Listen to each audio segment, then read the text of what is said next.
Saludos amigos. No matarás. La noticia conmovió al mundo. El expresidente del Perú, Alan García, se suicidó. Inculpado por la corrupción, el exmandatario peruano optó por la vía de la autoeliminación para tratar de enfrentar la situación crítica que se le venía, con la presencia de agentes de la justicia que buscaban mandarlo a la cárcel.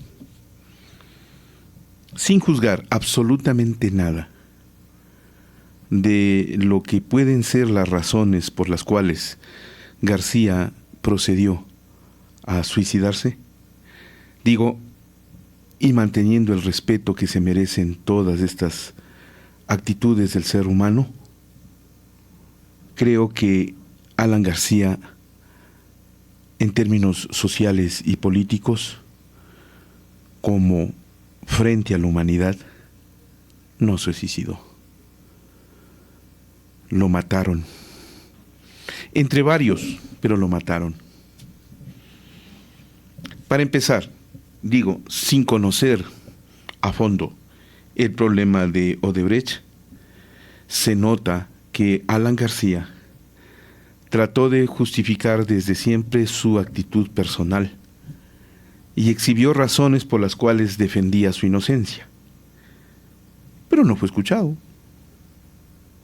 El linchamiento mediático se notó de forma paulatina, escalada.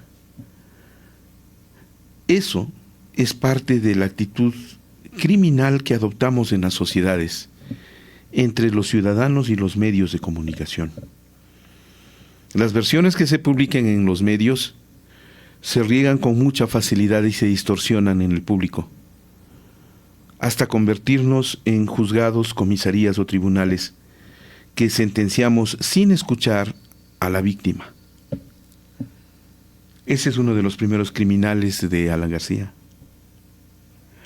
El otro, los operadores de justicia, que optan por asumir una posición mediática que responde más a la tendencia que se publica en los periódicos, asoma en los canales o se cuenta en las radios, antes que responder a su mandato como operadores de justicia. En muchos casos, los fiscales hacen campaña electoral. En otros, llegan y son impuestos por el poder para ser parte de la manipulación del mismo en contra de las personas a las que se les enjuicia y se les ajusticia por la circunstancia política. Hay muchos casos de inocentes en las cárceles. En Ecuador tenemos varios, al menos uno, sin pruebas.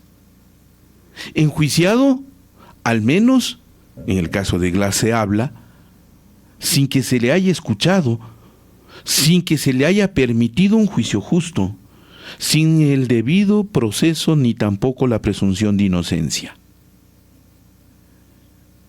Eso también victima a las personas. Y en el caso de García, pudo haber pasado. Otros tantos más que optan por este tipo de victimación, que empujan a las personas a enfrentarse al suicidio, son los líderes de opinión pública, que imponen su criterio y crean tendencias de odio como la que estamos viviendo en la nación y como se vive en América Latina. Es un odio al socialismo, un odio al progresismo, un odio a quien piensa diferente, interpuesto por los que se han apoderado de la opinión pública con el gran capital y que optan por victimar a las personas. Finalmente, otro de este tipo de criminales es el empresariado privado, que llega a corromper al sector público para sus negocios y negociados.